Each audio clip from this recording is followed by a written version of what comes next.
help us out here. Kickstart us. All right, hi everyone. My name is Bill Pike. I am the coordinator for Arizona, um, which means that I do all the teacher training and all that kind of stuff.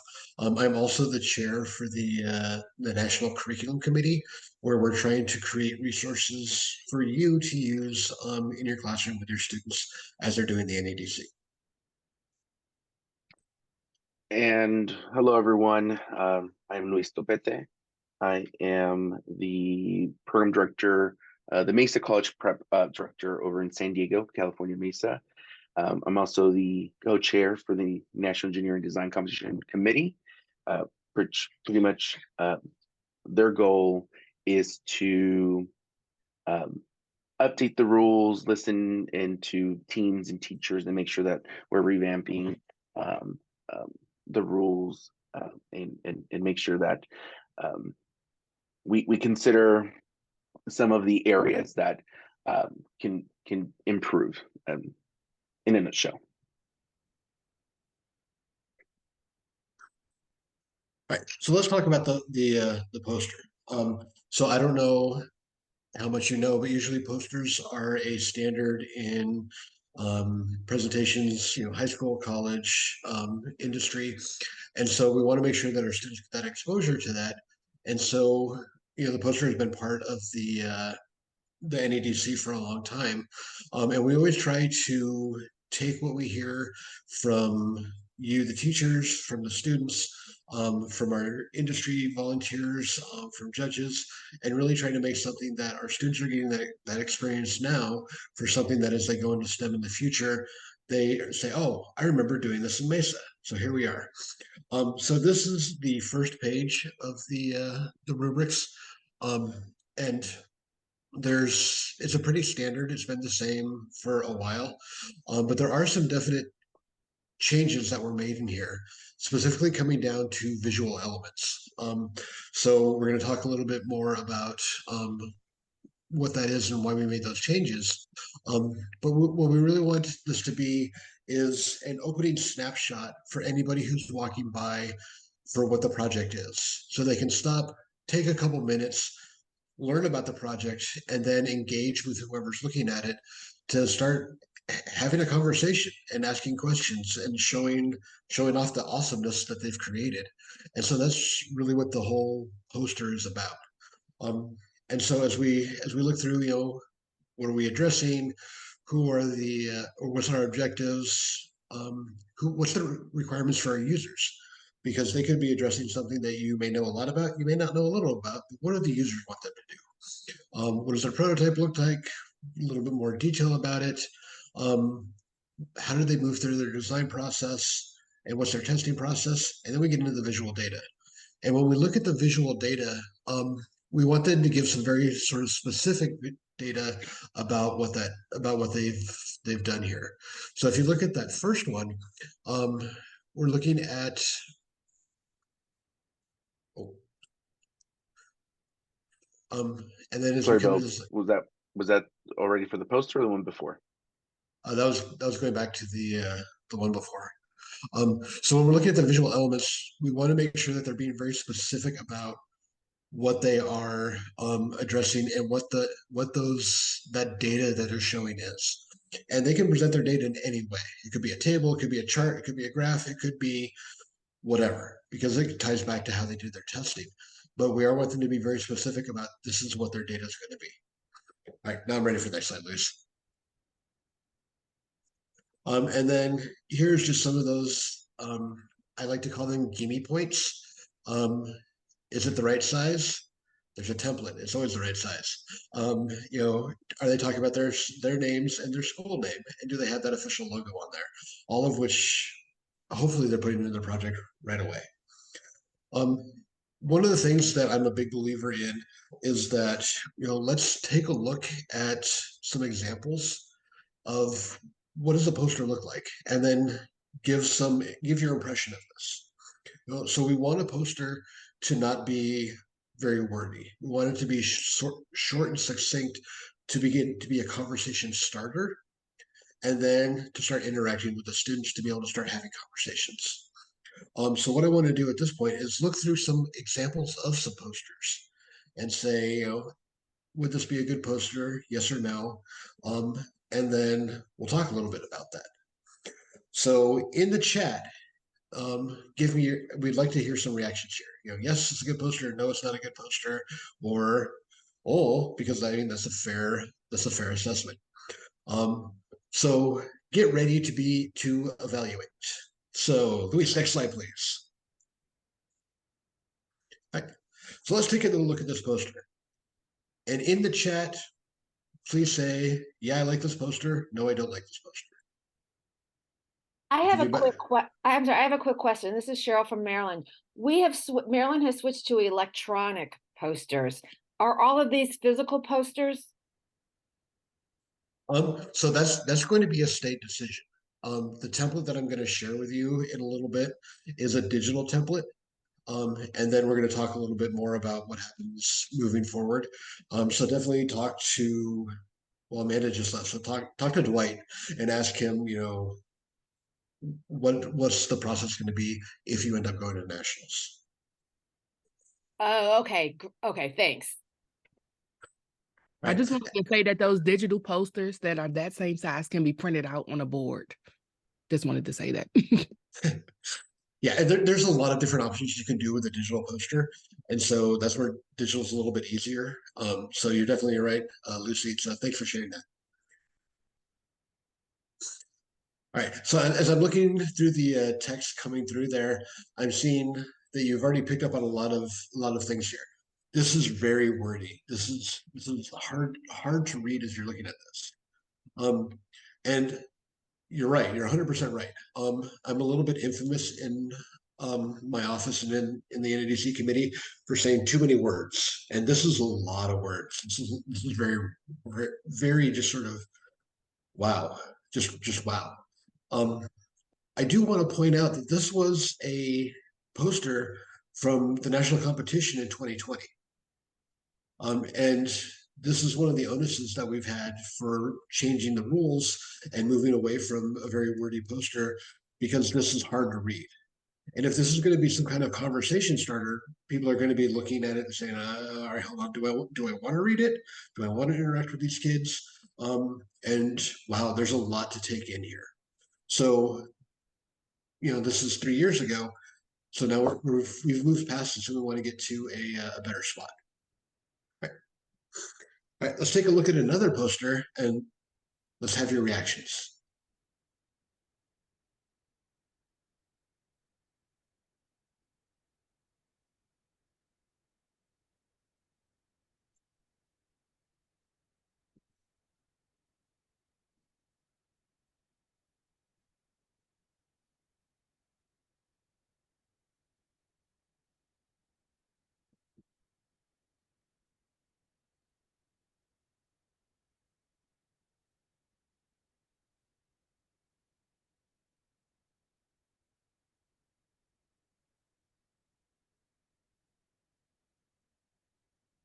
All right. So as I'm looking at this, I'm seeing a lot of good things, easy to digest. And I noticed, I think it was Kurt put in there, great pictures, but there's no data. Still a little bit wordy. All right. This is the organizational piece and the sort of trying to marry that picture versus text in that space. So this would be a better poster. This would be, maybe about a 75% of the points on a poster. So it's better than the first one, but it's still not exactly getting into that informational space that we're looking for.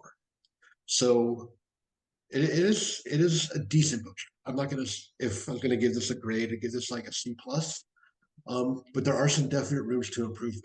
And looking at the chat, it does you do have you do have the right idea here. We're saying it's easier to follow, it's easier to digest. Does it follow the same organization as a science project? Um, so that's a really good question, and the answer to that is no. And we're gonna talk a little bit about that in a couple of minutes. Okay. So let's take one more look at a poster. This is going to be the last one we're going to look at. So what do you think?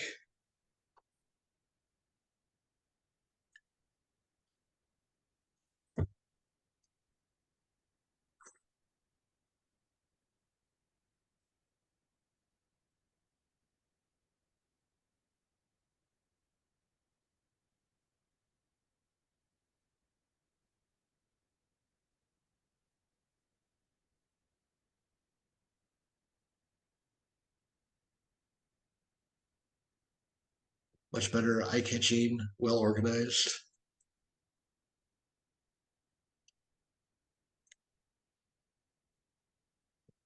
Too much on the pretty, not enough space for the info.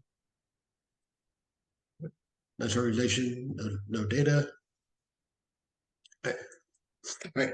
So this is the vibe we're trying to go for. Would it score well in the rubric? Maybe not, because it is definitely missing some elements in there. But this is the sort of vibe. It's well organized. It catches your eye. It draws you in to be like, oh, I want to take a look at this. I want to read more about this. And it is a little bit hard to see on a Zoom screen. So there's that space of that. But this is the poster that fits the sort of space that we're trying to go for. Let's catch your eye. Let's draw the people in. Let's get some conversation. It's a conversation starter, and this would definitely do that. So as we're looking at our posters, the teams can design the posters in any ways that they feel best represents their data, best represents their project. We're not gonna try to dictate you have to do it this way or anything like that, because we know kids are going to see things differently and different teams see things different ways. But what we do want is what you're saying in the chat, which is that's informative, it's well organized. I can see a lot of things. The pictures and the text are much more complementary in this space. And that's what we're hoping for with the posters that the teams are creating. And that's really our goal for that is let's get something that's easy to read and easy to look at.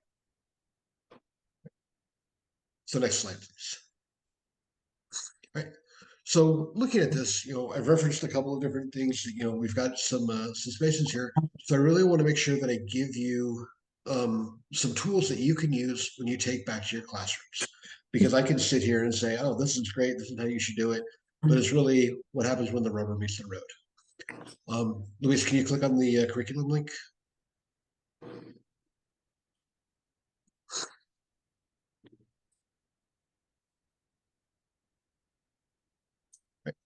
So one of the things that has always been sort of a space of mine working with Mesa is where's the curriculum?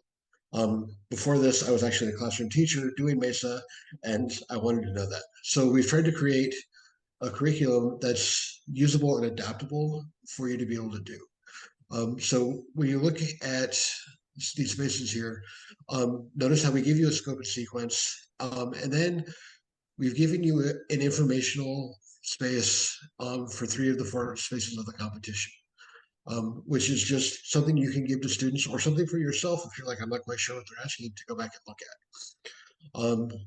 And if we go down to goal 7,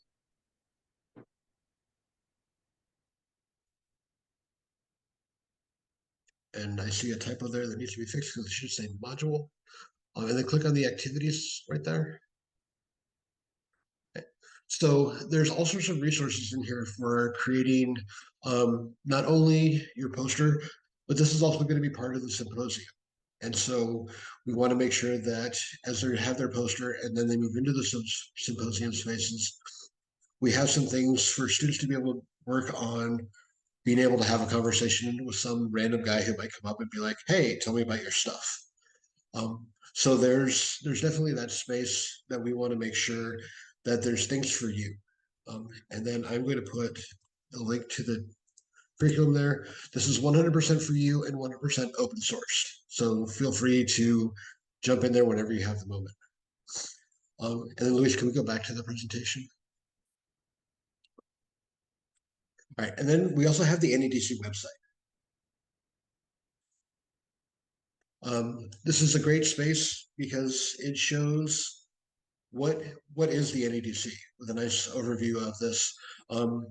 That the team you have on there was one of the winners from a couple of years ago. And if we scroll down a little bit, you see that tab that says additional resources. There's a poster template there. If we click on that, it is a Google slide. And it will say, all right, this is in the template that is the proper size, so it meets the size requirement. Sometimes people look and say, I don't know how to organize a poster. here are a couple of ideas. These are not required. These are not anything that you have to do. These are just ideas that we came up with. If we scroll down a little bit, Luis, go down a little bit more, a little bit more. Hey, look, there's a blank slide. This is something you can give to your students and say, all right, you have a couple of ideas here of ways you could put this together. Here's a blank slide. Go ahead and work through this. And the nice thing is that for all the digital things, so like Cheryl, you asked about the digital component, you can just save it, and that's how you can turn it into there, and it meets all the different requirements. And students can work in this from multiple spaces as they're coming through and say, all right, we know what our problem statement is. We're going to put it into the slide thing. We've got it ready to go. We've come up with our objectives. We've got our user requirements after talking to our clients. There we go. We can put it in there. And so this can be a living document that at the end, they put it in there. And that's my spiel about the poster. So I don't know if anybody has any questions before we move into the symposium. Could you share that website?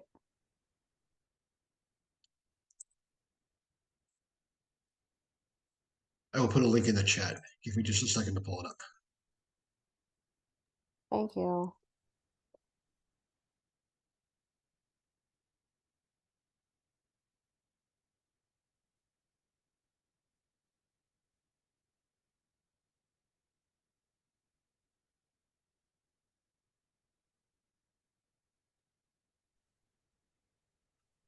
All Any right. other, okay. Oh, go ahead, Bill. Sorry. I was gonna say any other questions before I give.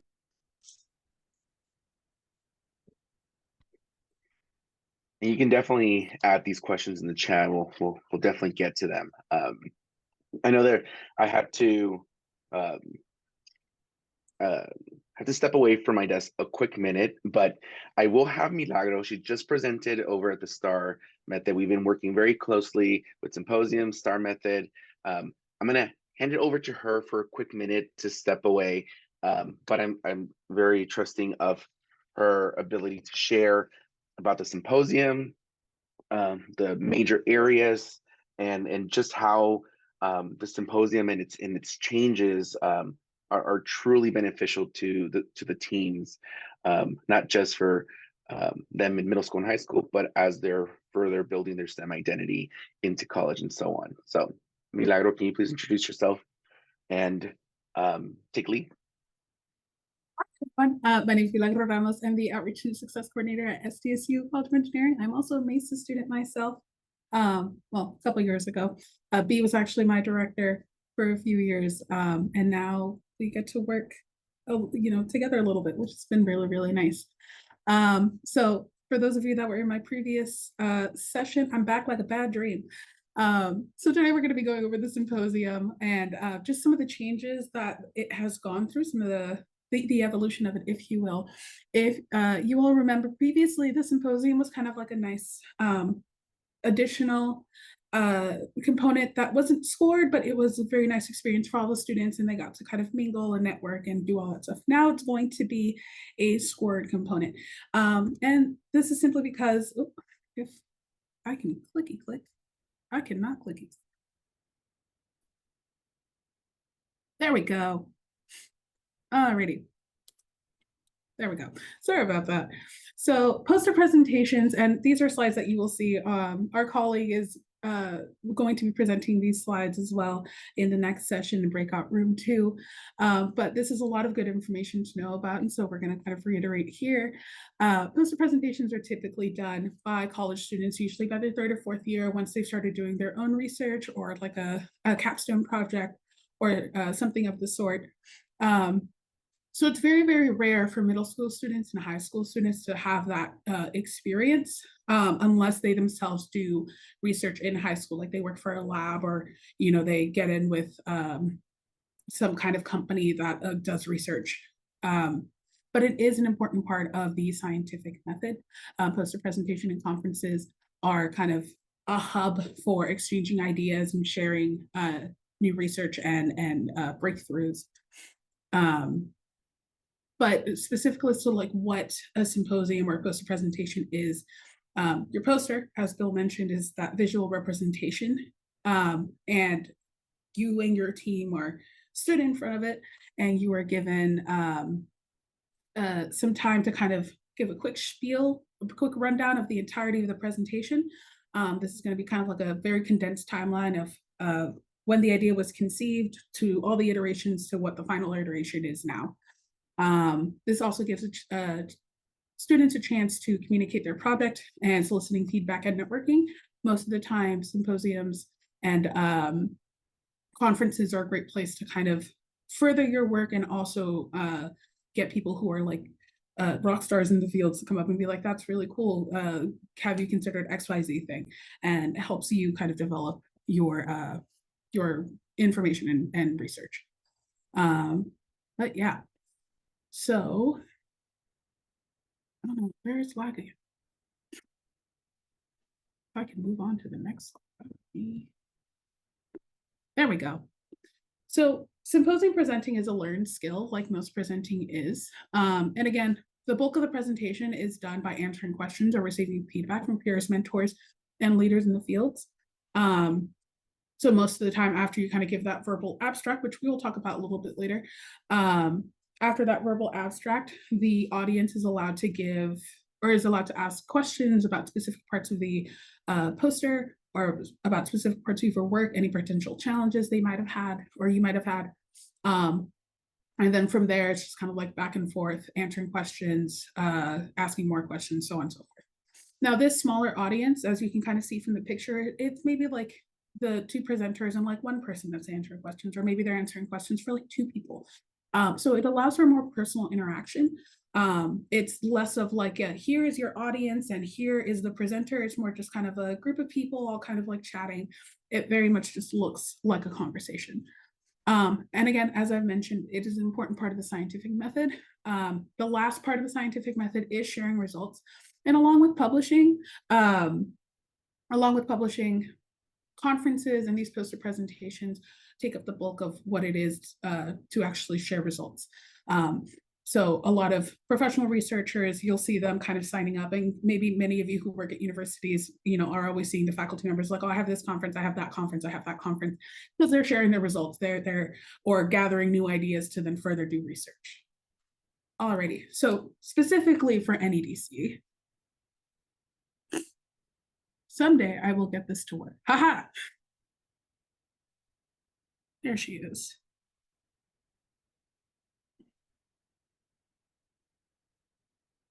All right, I do apologize for that. So again, for NEDC, we're going to have them interact. We'll do the verbal abstract summary and then transition into that question answer format. And then through that Q&A, through a STAR structure, which if you were in the previous session, it's originally a behavior-based interview technique, but we have kind of adapted it because it is so useful in telling a story to then become kind of that structure for answering symposium questions. In case you do want to learn more about STAR, we do have resources available in that module that Bill shared earlier, as well as the slides from the previous session that will be shared with everyone whenever all this other information is shared. But yes, so the way we're going to kind of work this year with the symposium is by visiting three major areas. We have the verbal abstract, the discussion prompts, and the extemporaneous elements and quality of presentation. So these are kind of going to be the big main three that judges will be looking at. So to begin with the verbal abstract, this is essentially the elevator pitch of the presentation.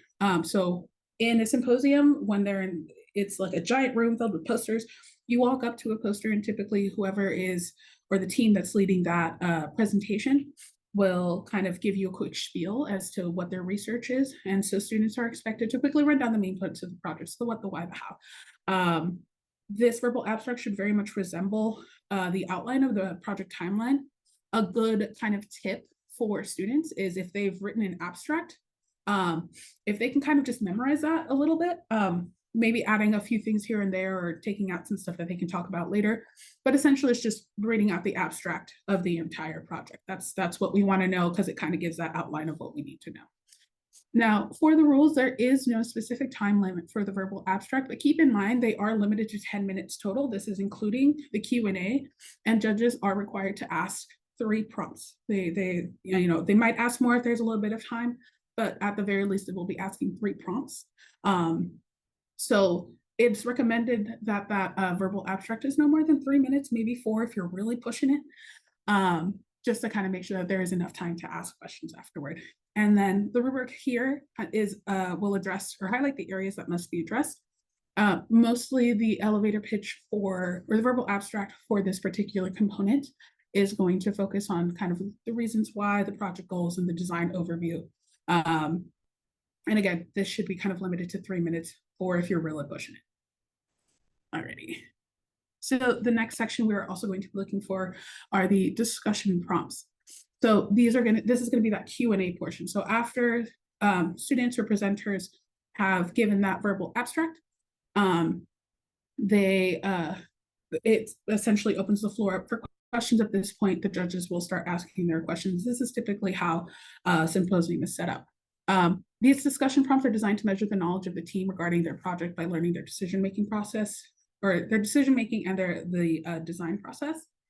So like I said, the STAR method, or the STAR structure, situation, task, action, result, is an interview technique that's used to kind of gauge behavior. So how well past behavior will translate into future behavior, which is why we decided that STAR method is the best way to integrate that and to be able to determine students' project knowledge and decision-making process. So judges will ask/score 3 discussion prompts that the team can answer, and they can answer as a unit or separately. It just really depends who has kind of like that bulk of information. It is totally okay for one student to start answering the question, realize that they don't have all the information, and toss the ball over to their partner. But the important thing to remember is that all prompt answers should follow that STAR method. Again, if you want to learn more about the STAR method, we do have resources for you so that you can begin integrating it in your classes, and kind of get that practice in early, especially because it is just a generally good technique and structure to follow when presenting or interviewing. But yes, also quick note, judges will score 3 discussion prompts, but again, I've mentioned that if there's enough time and judges are curious, they can ask more questions, but those will not be scored. They will score at least 3 because that's all the rubric allows for. But this is generally what they will be scored for: their structure, the context, and then the overall kind of demonstration of knowledge. And then lastly, there we go, we'll have the extemporaneous elements and the quality of the presentation. So because the symposium presentation is still technically a presentation, it shares many qualities with just generally other presentations. So for example, we're going to be looking at communications, body language, conversational flow, participation, how well they can kind of toss whoever's the talking stick, if you will, between each other if they have to, how well they can kind of have that conversation, their body language, how confident they are in their movements, how relaxed they are. If they're able to speak clearly with appropriate tone, be able to use technical terms correctly. We're still kind of looking at this, so it's still, even though it's a more personal setting and it might feel a little bit more relaxed, it is still a presentation, and so these qualities should still be present. And then we will also be looking at extemporaneous elements. And so if you're curious what the heck extemporaneous is, extemporaneous and impromptu are sometimes used interchangeably. They are not interchangeable. So extemporaneous speeches or information allows for some preparation and notes. And this is what we're going to be looking for with our students. It's not that they're not allowed to have notes and refer to their poster. It's more just kind of like they shouldn't lean on them as a crutch or like read off of them the way you would for like a presentation that's been pre-rehearsed. So we're also looking at like, how well your notes kind of cover everything if you must refer to them. You will have, during the symposium, they'll have access to their poster, their design proposal, as well as maybe they have a model of one of their projects. They are totally welcome to use those and integrate those into their speaking or into the symposium while they are speaking to them. If anything, it'll highlight and underline a lot of their points a lot more if they're able to integrate supporting materials. But of course, because we don't have all the design prompts, or not design prompts, the discussion prompts out yet. We have a few examples in the rules, but we are not going to release a couple more of them. There is no possible way for your students to prepare and have notes ready for every single question. And so because of that, we are still going to be looking at how well they think on their feet. Like, can they answer follow-up questions if in case they are stuck in a situation where like maybe they don't know the answer? Can they smoothly transition to another teammate or other teammates to kind of fill in whatever they're missing? Or if they can professionally decline to know. Again, we do have some resources about DIG, which is a mnemonic that we've kind of come up with in case someone is asked a question that they don't know. They can either defer to, admit that that information is still in development, or they can admit that it's a gap in research and they just didn't look into it. So these are stuff that are also going to be scored just to kind of fill out, not to fill out, but it adds an extra quality to the symposium that is particularly special to symposiums that you wouldn't potentially see in like a prepared like technical pitch or in a technical presentation. Alrighty. There we go. So we do have, okay, so just to kind of wrap it up, I know we have a few minutes left. Some things to keep in mind when it comes to the symposium. While we are calling it a presentation, technically it is a presentation. You know, there is information being presented to an audience. In practice, and when you look at it, when you're kind of experiencing the whole thing, it's more of like a guided conversation, and thus the flow will be more of a guided conversation. You know, I've been to a couple of symposiums, and it's very much just like people are chatting, they're laughing, but they're also still getting their information out. You know, because ultimately it's like that's what it is. It's a chance to kind of like talk and also be guided in this conversation about whatever research or project that you have. Number two, think outside of your rehearsed speech. Many students, me included when I was doing NEDC, always had notes in hand because I wanted to refer to them and wanted to be prepared for any question, but that you can't really do it here.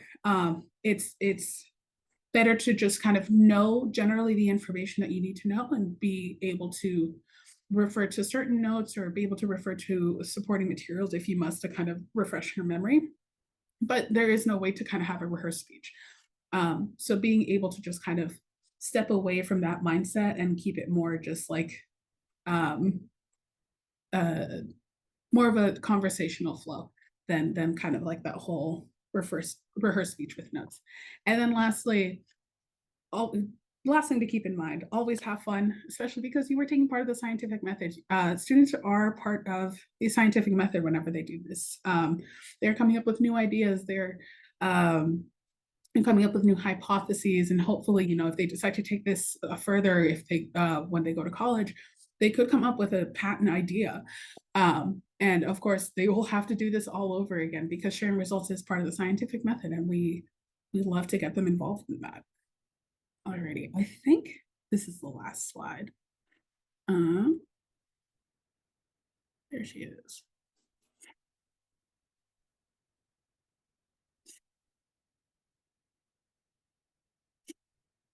There we go. All right, so we have some resources posted here for everyone, as well as the MESA USA curriculum, and of course the session feedback. If you can give feedback on this presentation, I think we have time for like one question because there's still a minute before we have to transfer it in there if anyone has any. But yeah, that's pretty much it. This is a symposium and the academic poster.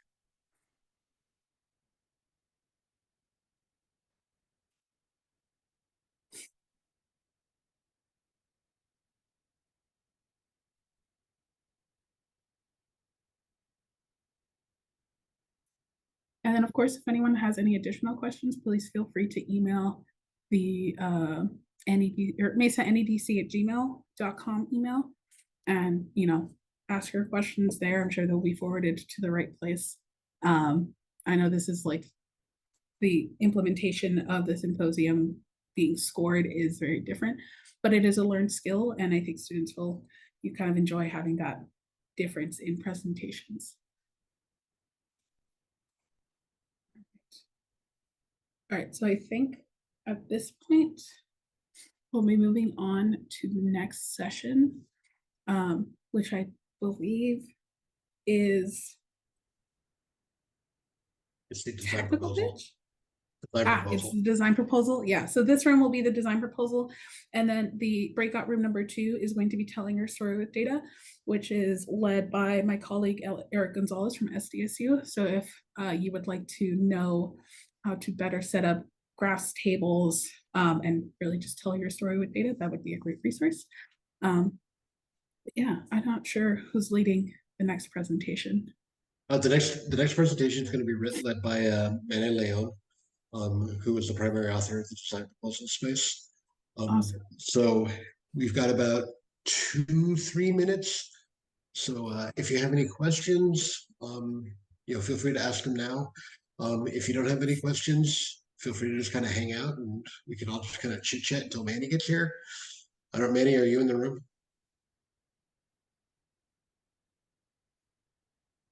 I'll take that as a no.